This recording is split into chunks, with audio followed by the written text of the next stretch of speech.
Margaret had worked at the Sunshine Diner for nearly 30 years, and she thought she had seen everything there was to see in this small town where everyone knew everyone else's name, and most of their business too. The morning shift was her favorite, time when the coffee was fresh and the sunlight came through the windows just right and painted everything in shades of gold. That reminded her of better days when her late husband Tom would stop by for lunch and make her laugh until her sides hurt. She was wiping down the counter for what felt like the 100th time that Tuesday morning, when she heard the rumble of motorcycles pulling into the parking lot, and she felt that familiar flutter of nervousness in her chest that she always felt when the Hells Angels rolled into town. There were 5 of them this time, all leather and chrome and tattoos that told stories Margaret could only imagine, and they took their usual booth in the back corner where they could see the whole diner and everyone in it. The one they called Robert was clearly the leader, with his salt and pepper beard and eyes that had seen too much of the world, and not always the good parts. And he nodded at Margaret with a respect that always surprised her, given how intimidating he looked to most people. She poured their coffee without asking, because she had learned their habits over the months they had been passing through town, and they always ordered the same things and paid well and never caused trouble, despite what folks in town whispered about them. But this morning was different, because young Emily, the new waitress who had only been working there for 3 weeks, came rushing over to Margaret with tears streaming down her cheeks and her hands, shaking so badly she could barely hold her order pad. Emily was only 23, with dreams of saving enough money to go back to school and finish her nursing degree. And she had the kind of hopeful innocence that reminded Margaret of her own daughter before life had worn away some of that shine. The girl was trembling like a leaf in a storm, and Margaret put her arm around her thin shoulders and guided her into the kitchen, where the sound of sizzling bacon provided some cover for their conversation. Through her sobs, Emily explained that her ex-boyfriend Derek had been following her for the past 2 weeks, ever since she had broken up with him and gotten that restraining order that the judge had signed, but which seemed to mean nothing to a man who thought he owned her. He was outside right now, Emily said, parked across the street in his beat-up blue truck, just watching and waiting. And she was terrified, because yesterday he had followed her all the way home and sat outside her apartment for 3 hours until her neighbor threatened to call the police. Margaret felt that old protective instinct rise up in her chest, the same one that had made her such a fierce mother when her kids were young. And she told Emily to stay in the kitchen and take a moment to collect herself while she figured out what to do. She had seen this kind of thing before over her decades at the diner, and she knew that restraining orders were just pieces of paper to men like Derek, who thought their anger and their jealousy gave them some kind of right to terrorize young women who had done nothing wrong, except try to live their own lives. Margaret walked back out into the dining room with her mind racing through possibilities, and she found herself looking over at the booth where Robert and his crew sat drinking their coffee and talking in low voices about whatever it was that motorcycle men talked about.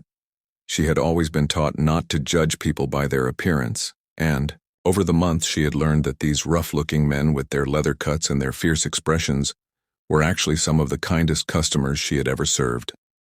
They asked about her grandchildren and remembered their names, and they tipped generously, and they had once helped old Mr. Patterson change his tire in the parking lot when he got a flat, and they refused to accept any payment for their time. So Margaret made a decision that surprised even herself, and she walked over to their booth with her coffee pot in hand, as if she was just making her rounds, and she leaned in close to Robert and spoke in a voice so quiet that nobody else could hear. She told him about Emily, and about Derek, and about the restraining order that meant nothing, and about the blue truck across the street. And she asked if maybe they might be willing to help a young woman who was running out of options and running out of hope. Robert listened with his weathered face, showing no emotion at all, and when she finished speaking, he simply nodded once and looked at the 4 men sitting with him, and something passed between them that needed no words. They finished their coffee in silence while Margaret went back to check on Emily, who was washing her face in the kitchen sink and trying to repair her makeup with trembling hands that spoke of too many nights without sleep. When the bikers stood up to leave, Margaret noticed that they did not head for the door, but instead walked straight toward the kitchen, and she held her breath, wondering if she had made a terrible mistake in involving them. But Robert simply asked Emily in a voice surprisingly gentle for such a large man if she would mind pointing out which truck belonged to the man who had been bothering her. And she nodded, and led them to the window. The five of them walked out of the diner with purpose in their stride, and Margaret watched through the window as they crossed the street and surrounded Derek's truck like wolves, circling something that did not belong in their territory. She could not hear what Robert said to Derek through the truck window, but she saw the color drain from Derek's face, and she saw the way his hands gripped the steering wheel until his knuckles turned white. The conversation lasted maybe 3 minutes, and then Robert tapped on the hood of the truck twice, and Derek started the engine and pulled away so fast he almost hit a parked car, and the bikers stood there watching until he disappeared around the corner. When they came back into the diner, the whole place had gone silent because everyone had been watching through the windows and wondering what was happening, and whether they should call the police or just mind their own business. Robert walked up to the counter, where Emily stood with tears in her eyes again, but this time they were tears of relief and maybe gratitude. And he told her in that same gentle voice that she would not be having any more trouble from that particular individual.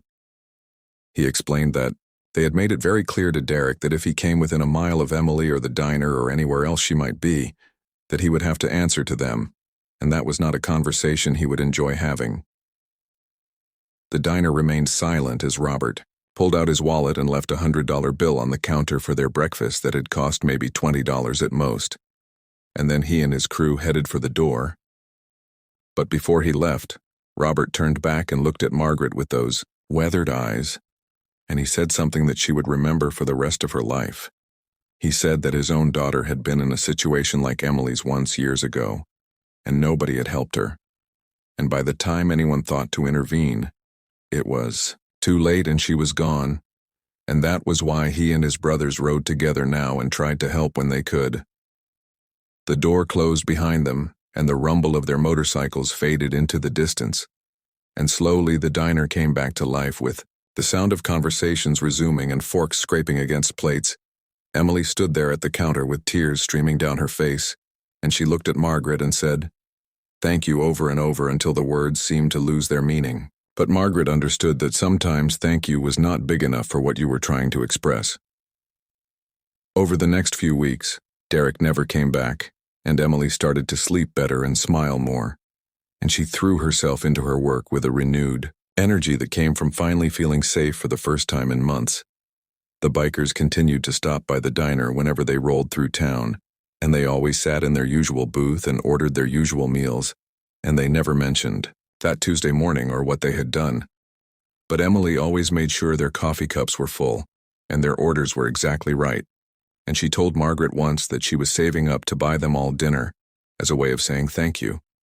But she did not know if that would be enough.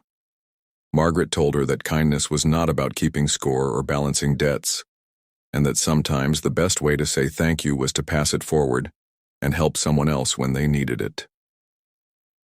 The story spread through the small town the way stories always do, and people's opinions about the motorcycle club began to shift in subtle ways that might not have been visible to outsiders, but that Margaret could see clear as day. Old Mrs.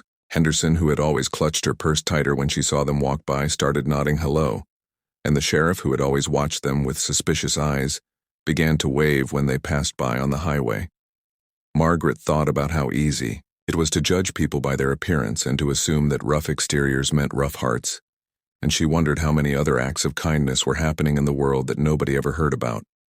She thought about Robert's daughter and about the pain that must have driven him to create a brotherhood that looked out for the vulnerable, and she said a prayer for that young woman she had never met, who had paid such a terrible price.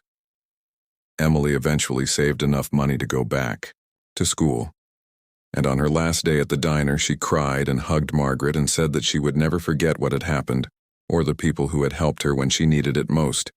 Yay.